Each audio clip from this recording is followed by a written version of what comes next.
Sono stato rapito, io, Giuseppe Di Matteo, figlio di un pentito. Il 23 novembre del 1993 sono stato portato via dalla mia famiglia con l'inganno. Perché? Perché mio papà per una volta ha deciso di fare la cosa giusta. Cosa nostra mi ha usato per far tacere mio padre. Stavano usando la vita di un bambino per vendetta. Minacciarono mio nonno e mio padre, il quale ha deciso a fare la cosa giusta. È colpa sua se io ho perso il mio bambino, se ha sbagliato a pentirsi. Ha sbagliato a essere mafioso, ha sbagliato prima, disse la madre di Giuseppe. Venni rapito nel cortile del mio maneggio. Da lì fui trasferito diverse volte prima che mi lasciassero in un bunker. Almeno così credo, non riuscivo a capirlo. Ero allo stremo delle mie forze, 1000 pensieri mi perseguitavano ormai. Erano passati quasi 2 anni, o almeno così pensavo.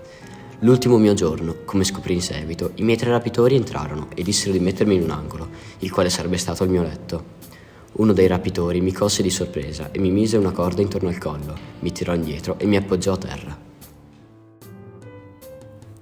Poi un altro rapitore si mise sopra le mie gambe per evitare che mi muovessi.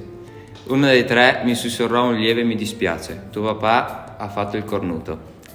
Non reagì, ero debole e non me lo aspettavo. Non mi mancava né cibo né acqua, ma mi mancava la cosa più importante, la libertà. Stavo morendo e non riuscivo nemmeno a capirne il motivo. Ho fatto un solo e piccolo balzo e poi non mi mossi più. Mi guardavo attorno per vedere cosa stesse succedendo. Uno dei rapitori mi spogliò. Mi ero urinato addosso dalla paura, ma non mi importava.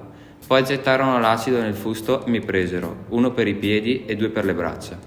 Così mi misero nell'acido e se ne andarono. Uno dei 3 rapitori poi scese a vedere la situazione e di me trovò solo un pezzo di gamba e una parte di schiena.